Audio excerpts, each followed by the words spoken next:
তো আজকে আমরা ক্যারিয়ারের একটা নতুন মডেল ইনস্টলেশন করতে এসেছি 2025-এর একদম কারেন্ট মডেল। তো মডেল নাম্বারটা তোমরা একটু ভালো করে দেখে নাও, 5 স্টারের এসি আছে। মডেল সিরিয়ালটা একটু ভালো করে মেনশন আমি করে দেবো ডিসক্রিপশানে, কারণ অনেক কি প্রবলেম হচ্ছে যারা যারা ক্যারিয়ারের এই মডেলটা কিনছে। এর দুটো মডেল আছে, একটা মডেলে যে তোমরা এক্সের যে বারটা দেখছো লাইটের, এই বারটা কিন্তু দেওয়াই থাকছে কিন্তু লাইট কিন্তু জ্বলছে না। আর আরেকটা যে মডেল আছে সেটাতে বার থাকছে, লাইটও জ্বলছে। যেমন এই মডেলটা আছে, এটাতে একটা দেখো কানেকশন করা আছে, এক্সের যে বারটা আছে কালো লাইটটা তার সঙ্গে একটা কিন্তু কানেকশন করা আছে, এটা কিন্তু লাইট জ্বলবে। আর এটা হচ্ছে ডিসপ্লে পিসিবি ডিসপ্লে, যেটা আমাদের 24-25 যে টেম্পারেচার দেখাবে সেটা কানেকশন এটা। আর এইটা হচ্ছে এক্সের ওই লাইটের কানেকশন এটা। এই মডেলে কিন্তু জ্বলবে। আমাদের অনেকই সমস্যা হচ্ছে এসিগুলো নিয়ে, দোকানদার থেকে ঠিকঠাক বলছে না বা ওরা না বুঝেই শুধু মডেল দেখে কিনছে উপরের বার দেখে, তো পরে গিয়ে ইনস্টলেশনে ঝামেলা হচ্ছে। তো চলো আজকে আমরা এক্স এলইডি এই মডেলটাকে আমরা সেটিং করব। তো এগুলো হচ্ছে সব অ্যাক্সেসরি দিয়েছে, স্টেপ বাই স্টেপ দেখাবো। আর বেশি কিছু দেখানোর আজকে ভিডিও নেই কিছু, শুধু লাইটের জন্য ভিডিওটা করা মেনলি। তো নর্মাল যেরকম ইনস্টলেশন হয় সেরকমই করবো। আর জায়গাটাও ভালো না, আউটডোরের যে জায়গাটা ভিডিও শ্যুট করার মতন জায়গা না। তো চলো শেষে দেখাচ্ছি আবার লাইটটা কীভাবে কী করতে হবে।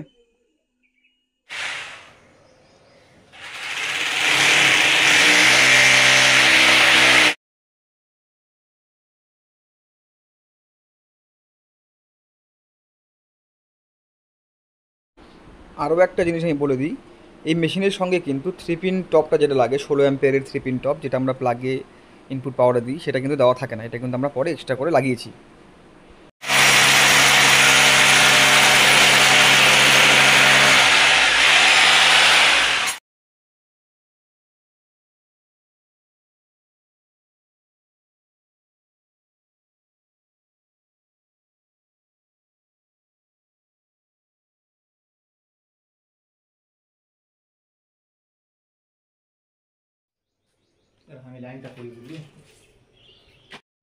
তো আউটডোরের লুকটাও কিন্তু চেঞ্জ হয়ে গেছে। আউটডোরের যে ফ্যানের যে কভারটা, এটাও কিন্তু হালকা চেঞ্জ হয়েছে 25 সালের মডেলে।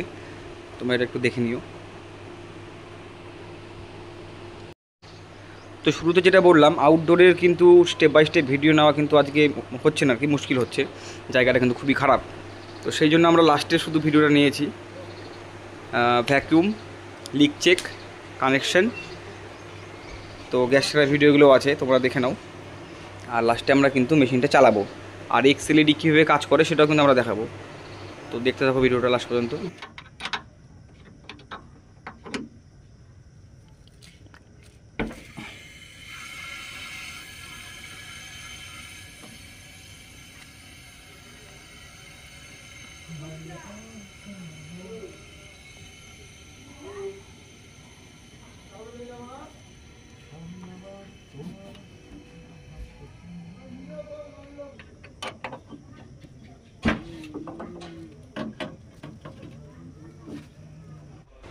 তো ইনস্টলেশন হয়ে গেছে কমপ্লিট, মেশিন সেট হয়ে গেছে। এবার আমরা মেশিনটাকে অন করব।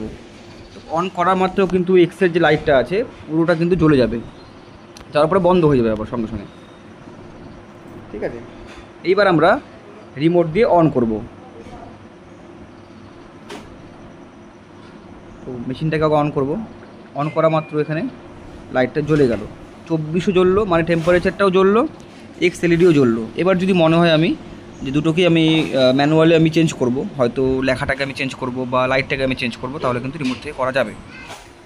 তো লাইট যে বাটনটা আছে এটা আমরা যদি একবার করে প্রেস করি তাহলে কিন্তু টেম্পারেচার যে লেখাটা আছে এটা কিন্তু অন অফ হবে।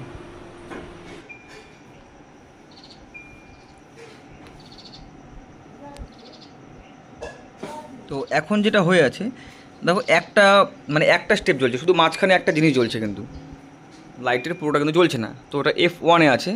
তো F2, 3, 4, 5 যে কনভার্টেবলগুলো আছে, সেই কনভার্টেবলগুলো যখনই প্রেস করবো, যখন আমি ফুল ক্যাপাসিটিতে চালাবো মেশিন F5-এ বা 6-এ, তখন পুরো বারটা জ্বলবে। যখন আমি F1-এ দেবো তখন কিন্তু আমার একটা জ্বলবে শুধু। তো এখান থেকেও আমি বুঝতে পারবো যে মেশিনটা কত ক্যাপাসিটি বা কত টনে কনভার্ট করা আছে। এটা একটা ভালো সিস্টেম দিয়েছে। F6-এ ফুল জ্বলবে আর F1-এ কিন্তু একটা জ্বলবে। আর যদি মনে হয় যে লাইটটা পুরোপুরি বন্ধ করব, তাহলে 3 সেকেন্ড হোল্ড করব লাইট বাটনটাকে। লাইট যে বাটনটা চিহ্ন হয়ে আছে এই বাটনটা, এটাকে 3 সেকেন্ড আমরা হোল্ড করে থাকবো। আবার যদি হোল্ড করি 3 সেকেন্ড, তাহলে কিন্তু এটা অন হয়ে যাবে। এক্সট্রা লাইটটা কিন্তু অন হয়ে গেছে। আর আমি শুরুতেই বললাম এই ভিডিওটা বানানোর একটাই আমার কারণ, যে অনেকেই কিন্তু ভুল করছে মডেলটা নিয়ে, শুধু লাইট থাকছে লাইট জ্বলছে না, আবার কোনো মডেলে লাইট জ্বলছে, তো অনেকেই ফেক বলেছে চ্যানেলে, সেই জন্য ভিডিওটা করলাম।